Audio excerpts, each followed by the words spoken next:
كيفاش تنشأ مشروع صغير في مجال الجمال بلا محل؟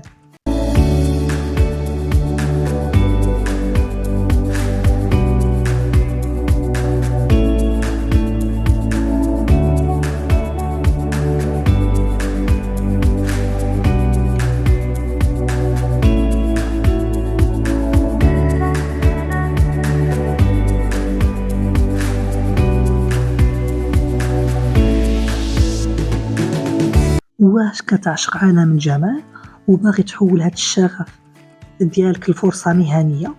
اكتشف كيفاش تقدر تبدا مشروع ديالك في مجال الجمال بلا ما تحتاج محل على أرض الواقع، باستعمال كتالوج رقمي، توصيات مخصصة والدعم ديال ستي عند بيوتي والطه. ايوا نعم، ممكن تبدا مشروع صغير في مجال الجمال بلا محل. تقدر دير هادشي عن طريق البيع الاجتماعي، الكتالوجات الرقمية، التوصيات الشخصية، مواقع التواصل الاجتماعي والمنصات الإلكترونية بلا ما تحتاج تفتح محل ولا تشري ستوك كبير ولا تصاوب الماركة ديالك من الصفر. بالنسبة بزاف ديال الناس أول خطوة ماشي هي فتح محل، الأهم هو يعرفوا واش يقدروا يحولوا حبهم للجمال لنشاط بسيط ومرن يقدر يجيب دخل إضافي.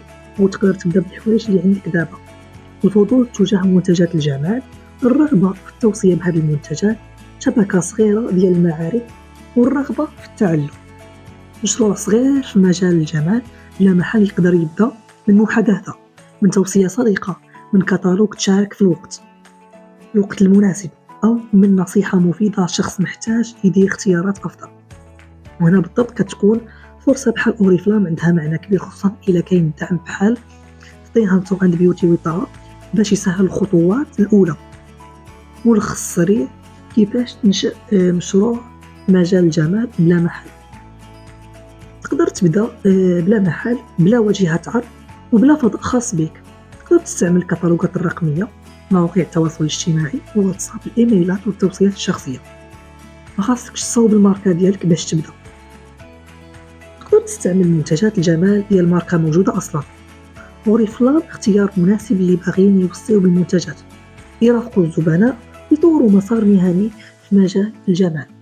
وطبعا ستي عند بيوتي وطه كيساعدك باش تفهم كيفاش خدامة الماركة، كيفاش تشري وكيفاش تبيع وكيفاش تبدا بسهولة. الأهم هو تبدا توقعات واقعية بالاستمرارية والرغبة في التعلم. شنو يعني يكون عندك مشروع بلا محل؟ وجود مشروع جمال بلا محل ما كيعنيش البيع بطريقة عشوائية أو غير احترافية، يعني ببساطة أنك ما تحتاجش المكان فعلي باش تبدا.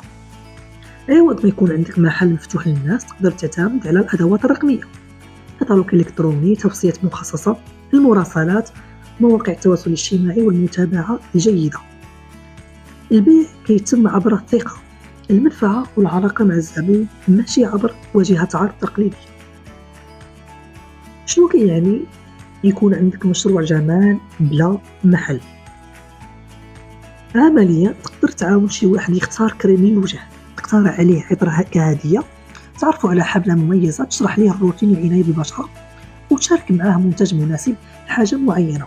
هذا النموذج أخف وأكثر مرونة ومناسب أكثر للحياة اليومية ديال بزاف ديال الناس اللي خدامين، اللي عندهم دراري، الوقت ديالهم محدود، اللي باغيين دخل إضافي، أو اللي غير باغيين يحولوا حبهم للجمال لشي حاجة مفيدة أكثر.